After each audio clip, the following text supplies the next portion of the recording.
Landlords are going through a repair pandemic, not epidemic. Stay tuned. We're going to talk about it right now.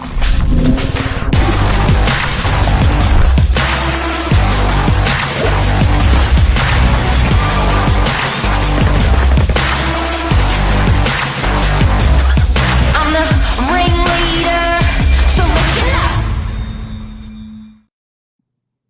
Good morning. It's an epidemic or a pandemic. What's the difference? The explosion. The explosion. An epidemic is when it's centralized to our area, our country. A pandemic is when it goes global. How did you know that? I don't know. I'm just getting all of the knowledge from Wayne Hughes beside me here. Now, I've got some great people on screen today. Xanthony, one of the smartest humans in real estate. Wayne Hughes works with about 20 different agencies. So he's going to tell you what the agencies are experiencing with their property managers, with their landlords. So that's big numbers. An observation of what we've been seeing in the last quarter, massively, is a landlord will send off a rent increase and a tenant will reply with a list of repairs that they previously didn't really give a crap about, but now that the rents are going up, you know what, you're putting my rent up, here's a list of things that I'd like repaired within your property. Not just one thing, it's typically a list of things, and I get that. I'm a renter. If a landlord wanted to put my rent up by X amount, I'd probably say, well, that's cool. Here's a little list of things that are wrong with the property that you could potentially address. And could be a couple grand's worth of stuff. So with this happening, and it's been trending in media, rents going up, rents going up, it's turned agents and particularly landlords to say, okay, let's get these rents up. 50, 100, 200 rental increases go out and all these repairs pour back. Yes.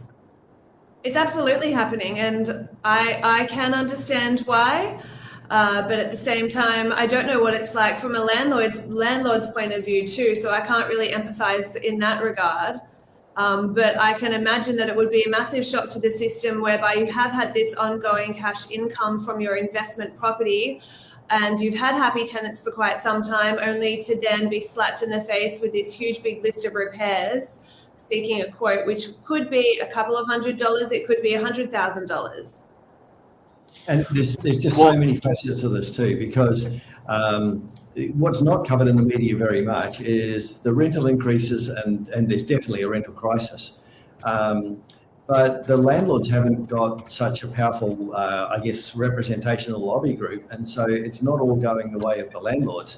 Massive increases in insurance, obviously increases in the number of landlords that have got mortgages, and those mortgage rates are going up dramatically. So the landlords are not flush with cash to do these repairs in many cases. It's not like they're just getting huge amounts of extra money. Yeah, that's true actually. You hear a lot about the rental crisis, but you don't actually ever really hear about what it's like from the landlord's point of view. It's always about, oh, there's a crisis, oh, the tenants are forced to pay so much more money. It's all because of the landlords putting the rent up. It's because of the real estate. You don't actually ever really break down the costs from a landlord's point of view to say, well, this is why. This is why the rents are going up. This is why it's happening.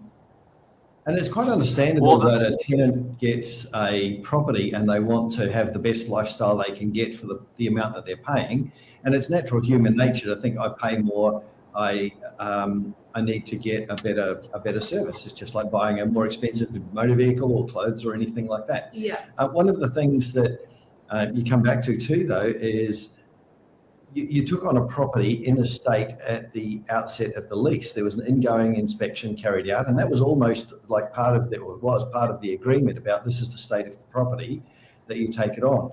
Now, the implications of fair wear and tear that come through that, but to increase the, change the type of the property, I want different assets in the property than when I took it on. Is actually goes back to the lease. This is what you signed up for. Wayne, I do have to admit, complacency with a landlord is very, very easy. Two things I want to highlight. One, the cost of holding that rental property or that asset has doubled within 18 months. Yeah. Two, I bought a property 30 years ago that had an original bathroom,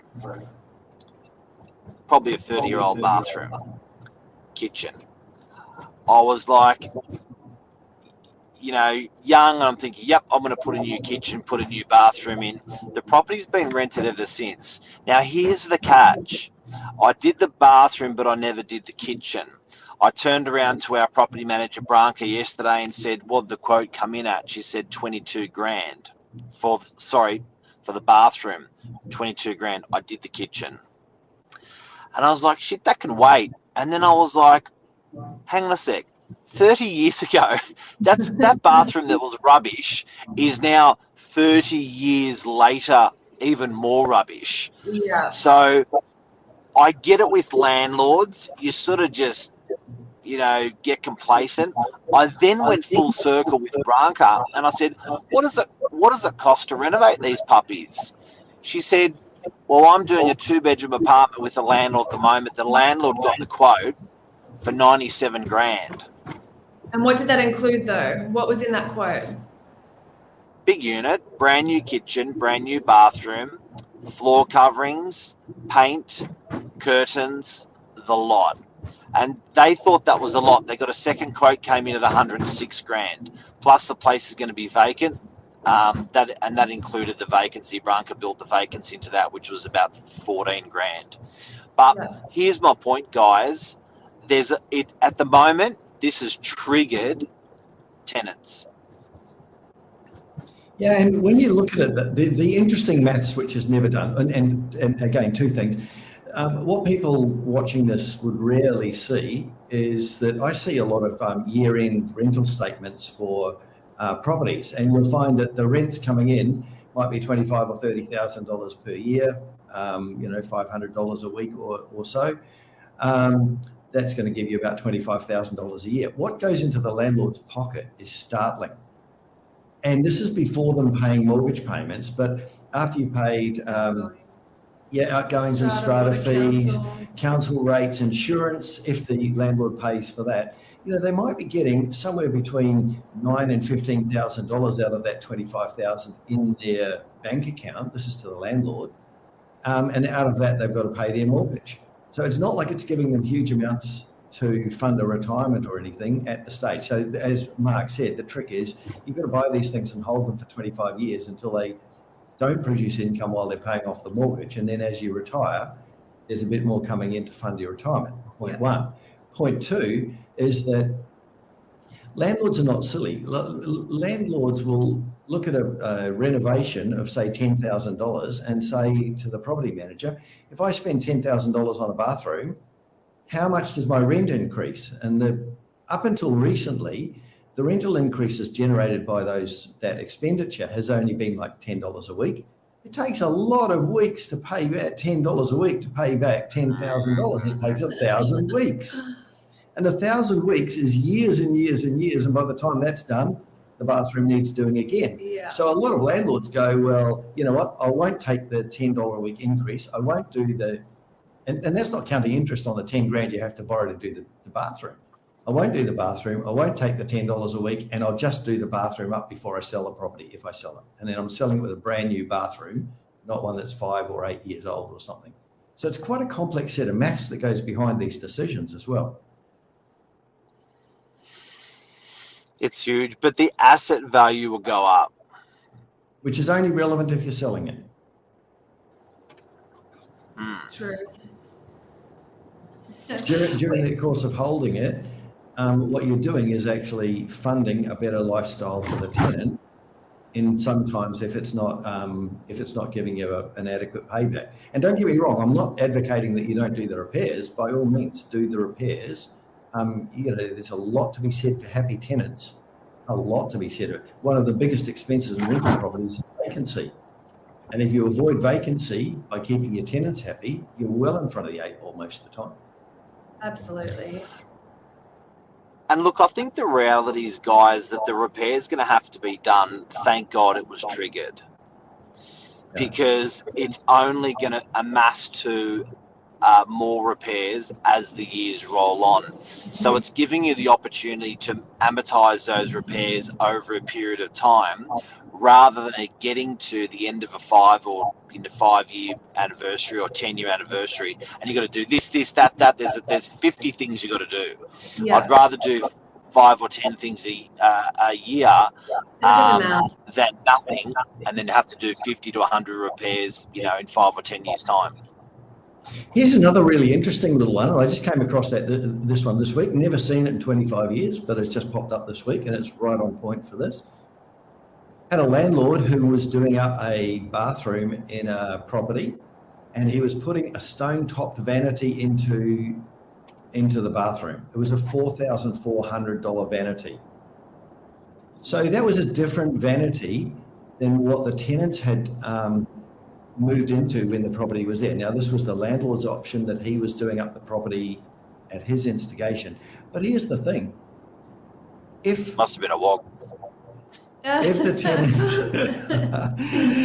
tenants had damaged that stone bench top during the remainder of their lease, and say they'd put a crack in the stone bench top on the vanity, then that wasn't in there when they did the ingoing inspection report. So then that could give rise to a different level of wear and tear and a different level of exposure to the tenants if they've taken on an asset which could cost a lot if somebody had, dropped the hairdryer or something on it and damaged it.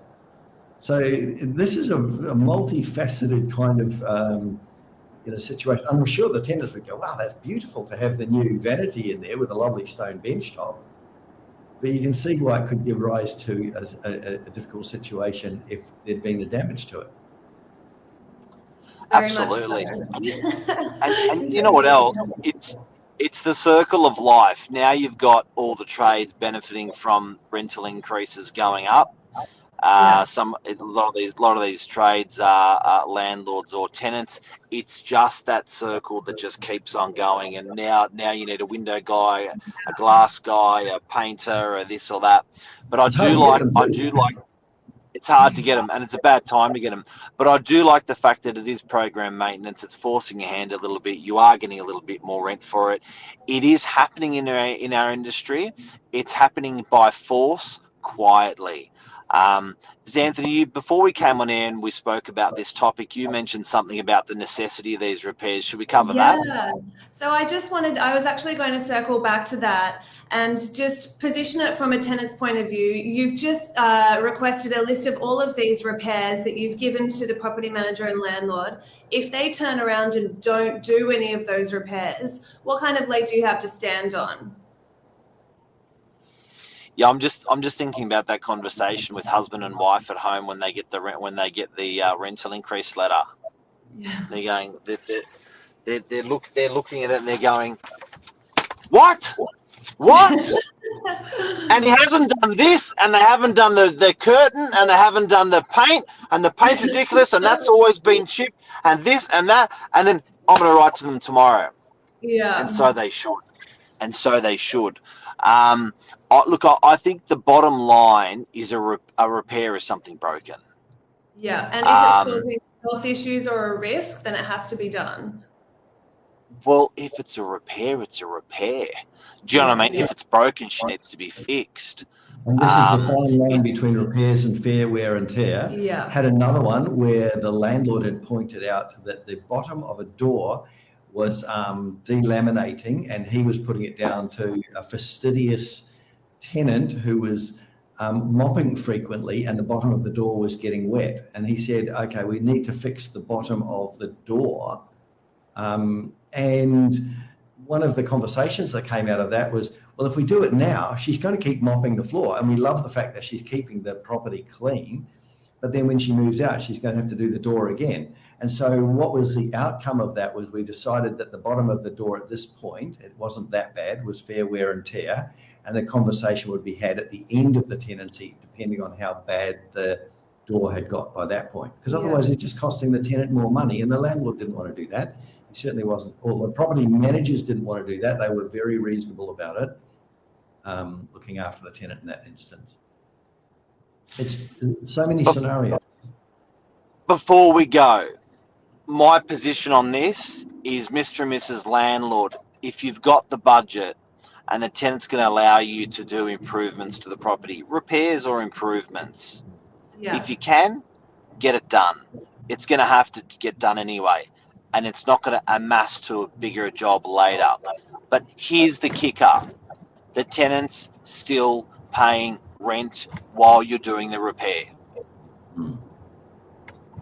That tenant moves out and you've got to do all these repairs. You're doing it with a vacant asset, $500,000 asset that's not generating an income. So it's quite welcoming that they're going to let you do it on their clock. Yeah. Yeah, great advice. Vacancies are a huge expense. And you don't need to do all the repairs at once. You can stagger them out like we touched on before. Tackle them project by project. Doesn't have to be all at once. And that's a show. That's a wrap. Perfect. The landlord repair explosion. That's why it's happening. Pandemic or epidemic, whichever you prefer. Whatever you prefer. Whatever. Guys, have a great day. Sun is out. Winter is coming. It sure is. And thanks for joining us, Wayne. Oh, thanks for having me. It's always a pleasure. See you have guys a great soon. day. You're the best, Wayne. Thanks, Anne. Cheers, guys. Bye.